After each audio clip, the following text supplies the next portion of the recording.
সন্তান তিন জায়গায় যদি বাবা মায়ের কথা না শুনে তার আমলনামায় কোনো গুনাহ হবে না। আপনি তাকে দোষারোপ করতে পারবেন না, পারলে তার আমলনামায় সওয়াব লেখা হবে। মারাত্মক বিষয়। তিনটা এমন জায়গা রয়েছে সন্তান বাবা মার বিরুদ্ধে চলে যেতে পারে।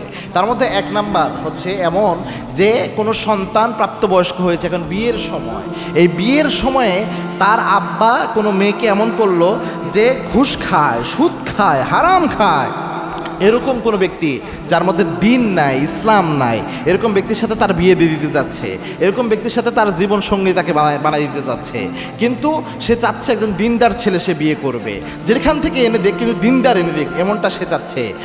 এরকম যদি হয়, এই ক্ষেত্রে যদি বাবা মার অবাধ্য হয় যে না আমি এই ছেলেকে বিয়ে করতে পারবো না, এই ছেলে হারাম খায়, এই ছেলের ইনকামের ঠিক ঠিকানা নাই, এই ছেলের দিনদারিতা নাই, একে আমি বিয়ে করতে পারবো না, এরকম বিরোধিতা করা কোনো ছেলেও যদি করে মেয়েও যদি করে, সেই ক্ষেত্রে তার আমলনামায় কোনো গুনাহ উঠবে না, পারলে এটাই ঠিক। তবে তাই বলে এই না যে আপনি আরেক জায়গায় গোপনে প্রেম করে এক্ষেত্রে বাবা মা আরেকটা বের করে নিয়ে আসছে, এই জন্য অবাধ্য হয়ে যাচ্ছেন, ব্যাপারটা আবার এটার সাথে মিলিয়ে নিয়েন না।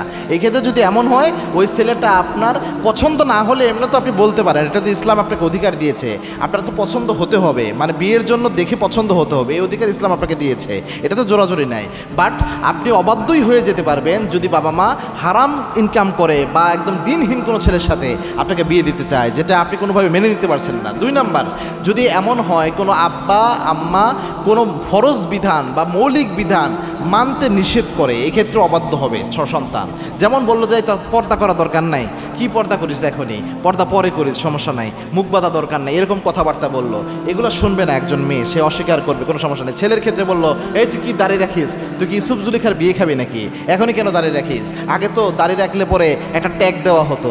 তো এরকম টাইপের যদি আচরণ কোনো আব্বা আম্মা করে, সন্তানকে আজে বাজে কথা বলে টিটকারি মারে বা না করে যায় শেভ করে আয় যা, এগুলো কোনোভাবেই আপনি তার শুনতে পারবেন না, এটা বিরোধিতা করবেন, এটা বিরুদ্ধে যাবেন, এটাই হচ্ছে আপনার জন্য সুন্নাহ। তাই বলে বেয়াদবি করে না, নর্মালি আপনি বিরোধিতা করবেন। তিন নাম্বার হচ্ছে যদি আব্বা আম্মা কোনো গুনার কাজ করতে বলে যে এই কাজটা করতো, এটা আপনি যে কোনোভাবেই এটা জায়েজ নাই, কিন্তু আপনাকে গুনার কাজ করতে বলতেছে, সেক্ষেত্রে আপনি ওই গুনার কাজের আব্বা আম্মার বিরোধিতা করবেন, এতে কোনো গুনাহ তো হবেই না, পারলে আপনার আমলনামায় সওয়াব লেখা হবে।